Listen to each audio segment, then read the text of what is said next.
Hello and welcome. You've found the Social Work Podcast. My name's Jonathan Singer, and I'll be your host as we explore all things social work. Hey there, podcast listeners. Jonathan here.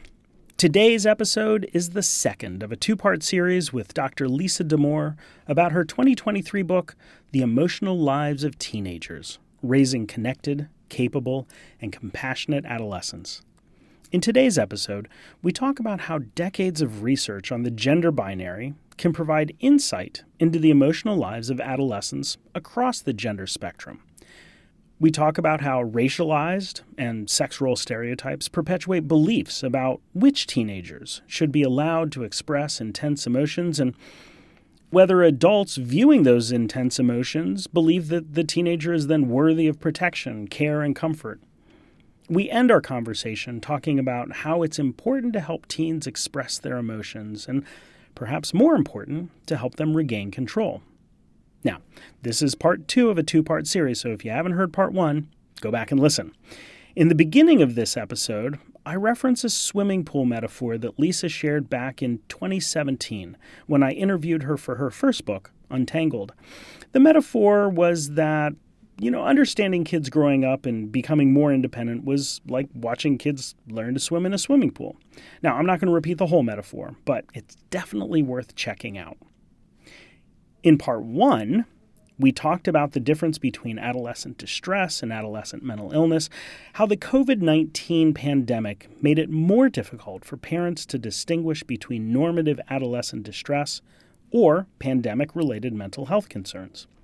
Lisa talked about the most destructive myth that's out there about adolescent mental health and what we as parents, professionals, and a society can do about that.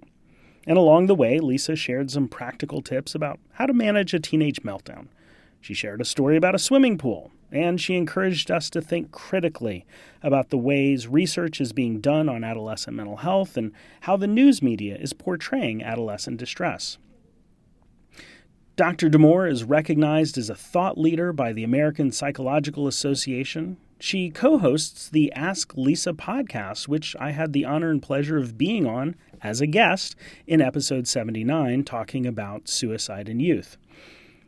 She also appears as a regular contributor to CBS News, works in collaboration with UNICEF, and writes about adolescents for the New York Times. She's a frequent guest of the Social Work Podcast, and you've probably heard her talking about her 3 New York Times bestsellers, Untangled, guiding teenage girls through the 7 transitions into adulthood in episode 102, Under Pressure, confronting the epidemic of stress and anxiety in girls in episodes 122 and 123, and the last episode in this one, her 2023 book, The Emotional Lives of Teenagers. Now, one of the things that you all have let me know that you appreciate the most about the Social Work Podcast website is having access to transcripts. If you would like to donate a transcript in exchange for a shout out on the podcast, please contact me on Twitter at SOCWORK podcast or on Facebook. And if you want to talk about today's episode with tens of thousands of other fans of the podcast, join the conversation at facebook.com/SW podcast. Links to Lisa's book, a transcript of today's interview, and lots of other goodies are on our website at socialworkpodcast.com. And now, without further ado, on to episode 135 of the Social Work Podcast, The Emotional Lives of Teenagers, Part 2, an interview with Lisa Damour. I'm aware that we have been talking generically about teenagers, right? And we started out the conversation where I acknowledged that your previous books had been about teen girls, and this is about all genders. And so can we jump into gender? Absolutely. A lot of the research is in the binary, right? It's boys and girls. So can you talk about gender and emotions, especially given what kids are expressing and identifying as these days in terms of this spectrum of genders? It is so interesting to write a chapter on gender in 2022, right? Which is when I was doing a lot of this writing, 2021, 22, because you're right. It is a fast moving, rapidly changing landscape. So of course, the beginning of this chapter has like 14 disclaimers about like why we would even ask these questions now. What does it mean to think about gender in any way at all? And so here's what I'll say. With regard to the gender binary, that's what we've researched, right? We've looked at how do boys do it, how do girls do it, right? In these very, kind of cis and classical terms. I think a lot of that still holds up for a lot of kids. And either it holds up for them in their own lives, or it's, to use the waters they're swimming in, right? I mean, it's not like the move to a more, expansive view of gender, more fluid view of gender has suddenly erased the fact that we have long socialized boys to act one way and long socialized girls to act another way. And those things still operate very much, at least in the parents and on a lot of the kids. So I think that there's still I think it would be actually unhelpful to be like, well, gender doesn't matter anymore. And so forward, right? I mean, it does matter. And it does shape how kids experience emotions, and certainly it shapes how they express emotions. But I did try to be very scientific in my description of how much anyone should give these findings weight for their particular kid. Because, of course, anytime we're looking at gendered findings, even if we're doing a very nuanced look, we're still doing broad strokes. And so I say very clearly in the book, if I describe something as sort of a girl phenomenon or a boy phenomenon and it doesn't fit your kid, don't worry about that, right? Like that's always been the case. Just focus on the issue as it is. So that's the piece around the kind of the conventional that predominated. And then, of course, there's a section in the book about kids who don't fit traditional categories. And this was an interesting section to write because on the one hand, a section does not do justice at all and cannot do, and I do not suggest that it does do justice to what it means to be a kid who doesn't fit traditional categories. On the other hand, of course, we're going to address it. And of course, my job as someone who's guiding parents is to try to address it by grounding guidance in the literature that we do have about kids who are non-binary or transgender or some other version of gender expansive. And we do have a literature, and it is clear in its recommendations. And my job everywhere and always, whatever I'm talking about, is to tell parents what we know from the research. I think that's helpful for everybody to acknowledge that the research up until very recently was gender binary, right? For any one kid, a research study that provides general findings may or may not fit. Even if your kid is on the gender binary, those findings may or may not apply. And so take it with a grain of salt. But in terms of the data, what do we know about similarities and differences in terms of emotions for boys and girls? Or how can we think about that, given that we are thinking more expansively about gender? So the big established repeated findings, right? Like those are the ones we want to, home in on, are that girls are socialized to talk about feelings more, and as a result do become more fluent in the verbal expression of emotion. And this is that's no shock to anybody. And, if we just think about the compounding nature of this, right? So what we know is you have a daughter, you're more likely to talk with her about feelings, be curious about her feelings. She then goes and hangs out with a bunch of girls. What do? They talk about feelings, right? I mean, this is no surprise. And then the flip is that boys, by and large, are socialized to be less fluent in the discussion of emotion. And then they all go hang out together. And again, compound what may already be socialized at home or through the culture. What I would say in terms of other big, broad findings are that girls are given a lot more emotional latitude than boys. Girls are allowed to be sad, vulnerable, angry to a degree. Like that, there's a lot of research in the book about anger and how girls are and are not allowed to express it. And then, of course, girls of color being in a different category in terms of the punitive response to their anger when it's expressed. Yes. Boys, though, and I don't think we talk about this nearly enough, boys are basically given a 2-lane highway of emotion, which is you can be angry or you can express pleasure at somebody else's distress. Like those are your options, buddy. Whereas girls have this giant highway of what they can feel. And I will tell you, you'll appreciate this as like my fellow nerd. Yes. I just love researchers who just happen to ask a particular question. I'm like, I'm so glad you guys asked. So one of the findings about girls that just cracked me up so much was in childhood, girls express less anger than boys. In adolescence, girls actually express more anger than boys. Really? Yeah, that was that exactly. Like, and you just have to go with what the data say, because the data sort of would make you think that girls are all, afraid of anger. Well, anyone who's raising a teenage girl can be like, I wish. But my favorite finding is there is one form of displeasure where girls outpace boys all through development, and that's in their expression of disdain. Whoa. I was like, yes, they do. They are bringing it on the disdain, like throughout their childhood and adolescence. I just found that like wonderful, like absolutely. I just wonderful that somebody even thought to ask it at such a granular level and then come up with that finding. So those are some of the big findings, and those findings have real ramifications for the health of the kids involved.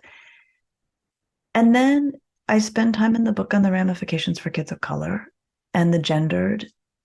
I don't use the term intersectionality in the book. Why not? This is something I've done throughout my work. Like when I've written about microaggressions, I haven't used the term microaggressions, though I've described it. A central aim in my work is to have it to be as conversational as possible and as accessible to people outside the academy as possible. And sometimes I feel like if you can really, really do the work and define it properly and leave the jargon out of it, I think for me and the audiences I have, I prefer to do that. Yeah, that makes sense. I think it's a question of audience, right? Mm-hmm. And accessibility. And so I have a section in the book on gender and the adultification of Black adolescents. So teenagers who are Black are largely regarded by white observers as being older than they are. And that this actually has different meanings depending on their gender, that for the boys, they're seen as more dangerous and more violent and more less endowed with childlike innocence. And girls are seen as actually angrier, that comes up, and also more sexualized.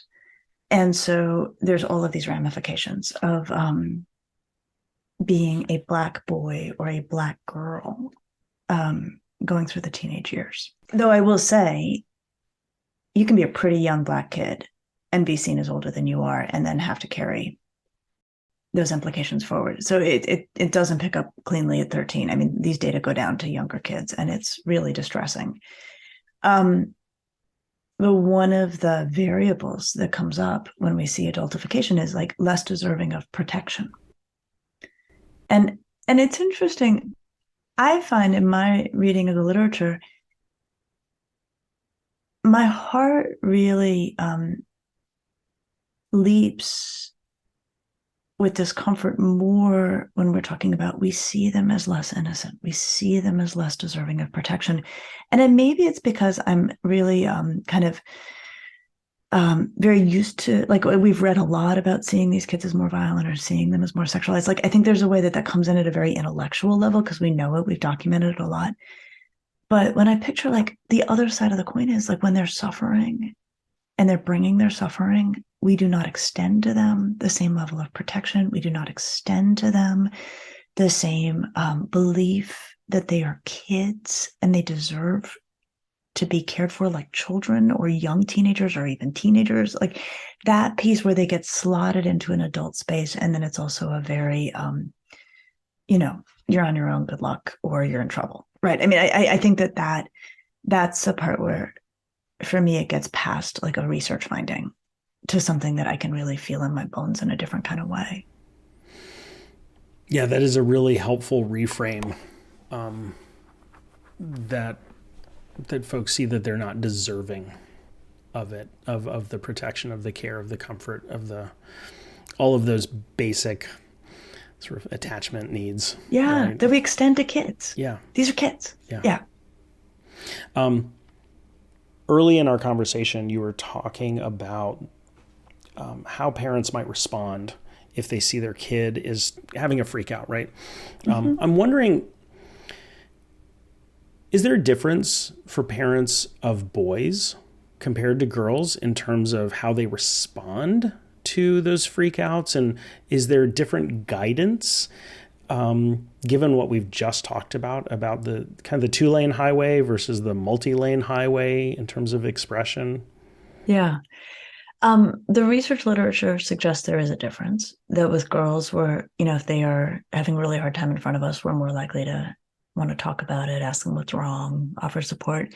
And with boys, we're more likely to ask them to, help them toughen up, not think about it, move on. So we see that. And so with girls, I would say most of the time we're probably doing it the way I'd want to see it done. But let's come back to that most of the time, because we also have the issue of rumination, which is where it goes badly for girls and some boys. But with boys, the beautiful thing about writing a book is you learn so much because you're spending so much time in the literature. I really went into the literature on gender, assuming that the story I would tell is girls get to be vulnerable, boys get to be angry. And I was like, oh, girls actually do get to be angry if they're expressing quite a bit of anger. It's a complicated story, and I try to get into that complicated story, but it wasn't the story I thought I was going to find. What I learned in writing this chapter that to me feels like one of the major lessons I took from sitting with the literature that we have is that so much of what gets in the way of boys talking about feelings is the way in which the culture has set this up as a girl thing to do. And that, you picture a 5th, 6th, 7th grade boy, and for a lot of them, they're really trying to consolidate their sense of masculinity. And the girls are speaking fluently about emotion, and they are getting the message that that's not what guys do. And then if that boy goes home and the only person in his house who is asking about feelings or talking about feelings is, let's say, he's got a mom at home. If she is the only one doing it, even if she's doing a darn good job of it, I came to appreciate that actually runs a risk of confirming for the boy that this is a girl thing to do.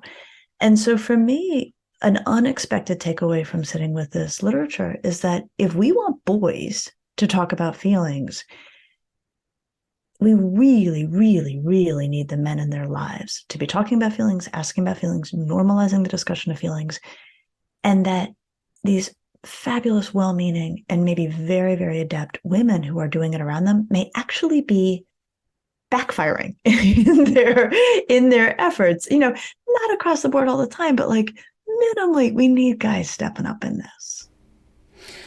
Yeah, and that speaks to this idea of the socialization of kind of who owns this domain. Do you have recommendations for how we get dads to do a better job at having these conversations? We tell them to do it. No. So this is super corny. But I'm gonna recommend it. If there's a man at home, one thing that is actually just perfectly reasonable and effective to try is every night at dinner, if you're eating dinner as a family, you go around the table and everybody talks about the best and worst part of the day.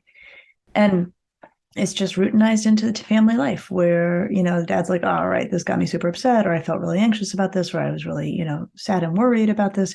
It's just part of dinner. And then the kid gets a chance to do it too. So those kinds of conventions can help get everybody better at it, because you're building it into the routines of family life. I think, and as long as you say, I know this is corny and you can occasionally pass, right? I think you can get away with it.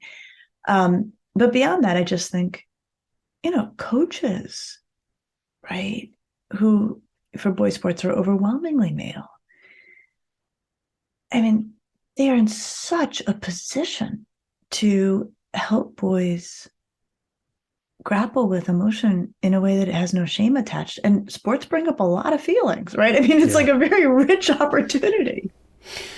Yeah, and I like how you kind of frame the game of good and bad, or roses and thorns, or whatever it's called, as a way for the adults, specifically the male adults, to talk about goods and bads in terms of emotions, right? Not just, oh, my good today was that I finished this assignment.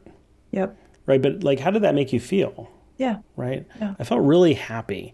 Or my bad was that I didn't do this thing. It was really embarrassing. Right? Yeah. Or something that ties the emotion in. And I really like that version of it as a way of modeling. I don't think I'd actually even been that specific in my thinking, and you're totally right. That it's not just, it's really using the language of emotion in front of kids as we describe our experience through the days.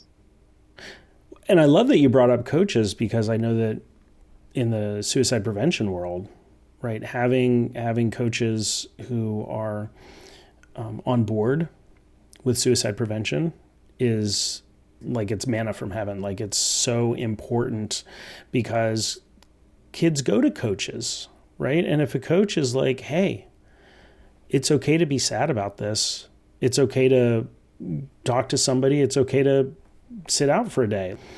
And also to say it's okay to be upset about this and still play, right? And I honor that part of you that's upset, and I honor the part of you that still wants to play, right? Yeah. It's very different than this, the feelings lady at school, right? Or, like the social worker, the psychologist, whatever, being like, no, it's okay, you can do that. Because kids are like, yeah, you're paid to say that. Yeah, right.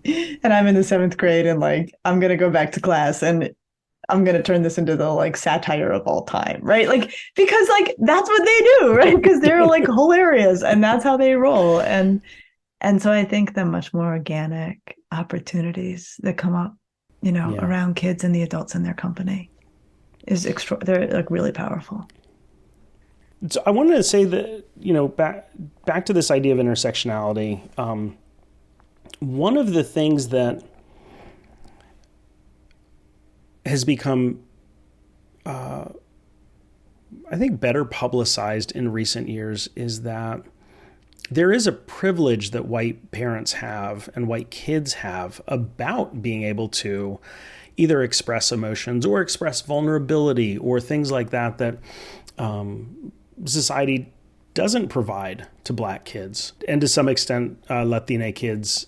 Do you have any insight on the literature or any recommendations in terms of this area of like, yes, we want to encourage kids to be distressed and go through that, knowing that if you have a Black kid who is expressing distress in school, the consequences could actually be really terrible. Yeah. And parents know that. And so they're like, you can't do that.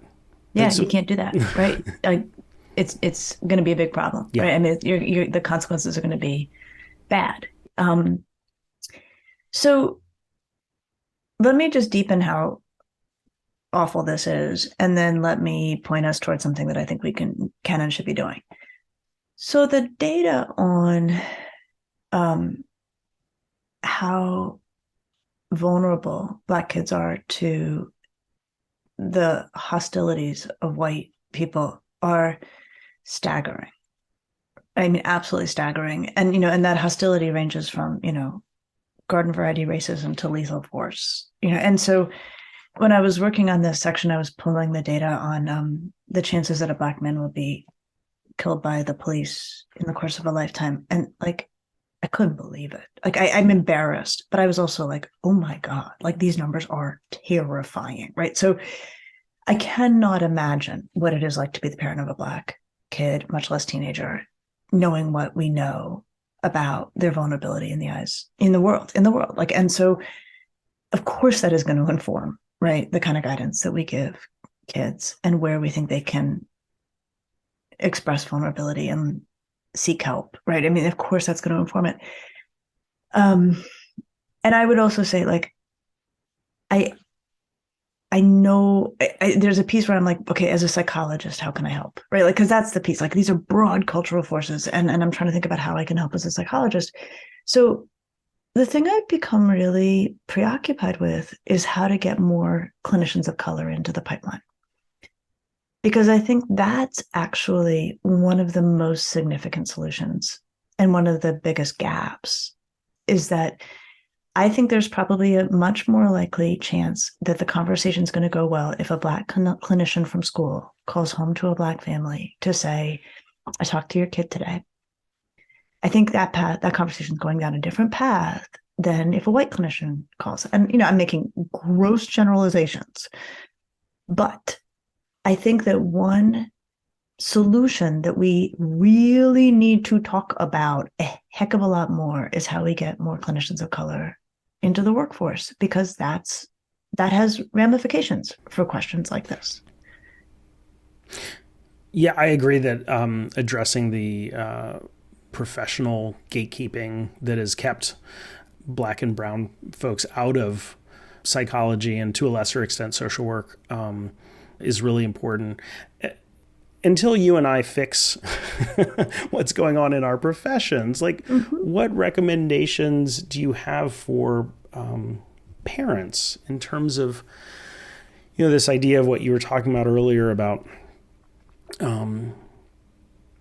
not equating having a bad day with being mentally ill? So this really actually gets us right to chapters 4 and 5, the last two chapters of the book, because distress is not the definition of mental health. It's really how the distress gets handled, where we get really interested about whether or not there's grounds for concern. And so another kind of main aim of the book is to bring across the emotion regulation literature, which is very dry sounding, but actually quite fabulous.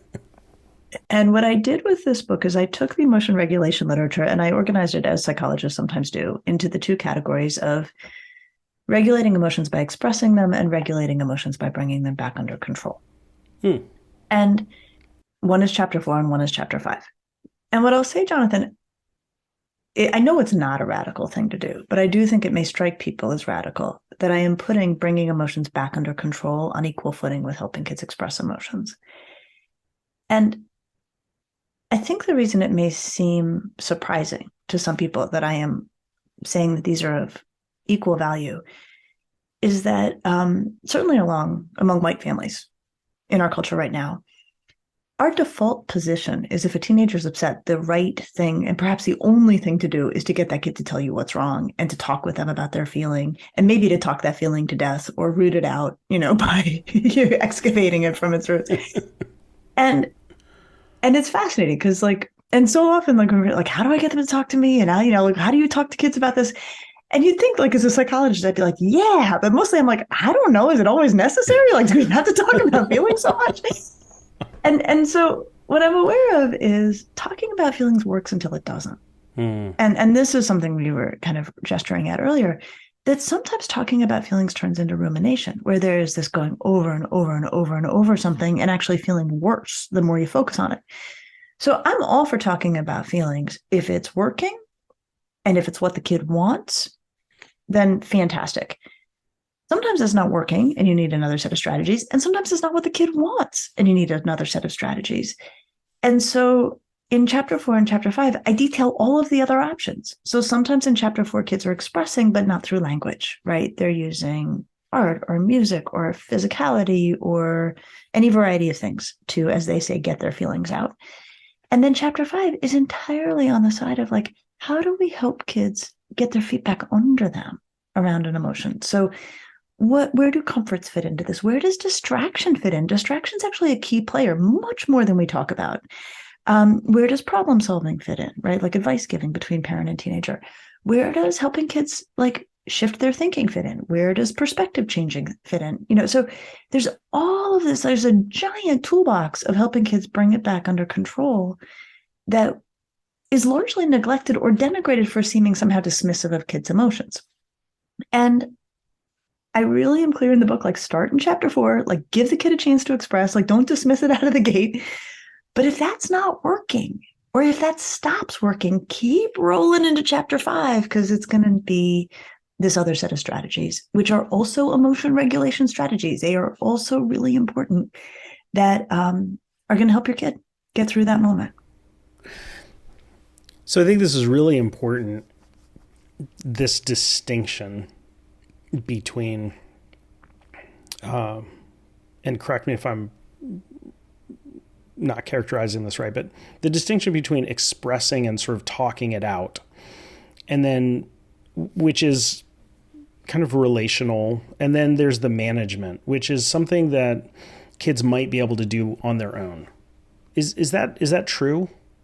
I think that is true. I think a lot of how kids bring emotions back under control can be a more private experience, right? They'll get in bed, they'll take a long shower, they'll cuddle with the dog, they'll go watch a TV show that just takes their mind off of it. So those things can be more interior to the teenager.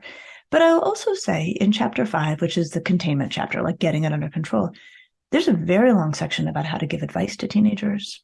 There's a very long section about, which is not easy to do, right? And you can do it, but you have to do it really, really wisely and carefully. There's a long section about things adults can do and say to help kids gain a sense of perspective on whatever it is that's bothering them. So there's a lot on the relational side in the getting things under control. And sometimes, actually, to flip it back around, sometimes on the expressive side, it's not about a conversation, right? It's a kid who's in their room having an angry dance and playing their angry song playlist, or it's a kid who's making a piece of art that is wildly expressive, but in a very private experience. So I think the kind of relational interior, like you see it across both. And that's actually what I want people to know. Like, you have a part to play. But it's not always getting your kid to tell you what's wrong. Right? I think that's what I really hope people take from this, is that it's great if your kid is telling you what's wrong or wants to, but if that's not your kid in that moment, you are not helpless, right? You have a dozen other options that you can bring to the table to help your kid through that moment. So if your kid comes home and is clearly upset and you're like, hey, what's going on? They're like, I can't talk about it. I'm going upstairs. Or they don't even say that. They're like, and they walk upstairs, and then they come down 45 minutes later and they're like, hey, can I help with dinner or whatever? Like, you haven't failed as a parent. You don't have to be like, hey, you were really upset earlier. Like, let's talk about it. Like, right? Nope.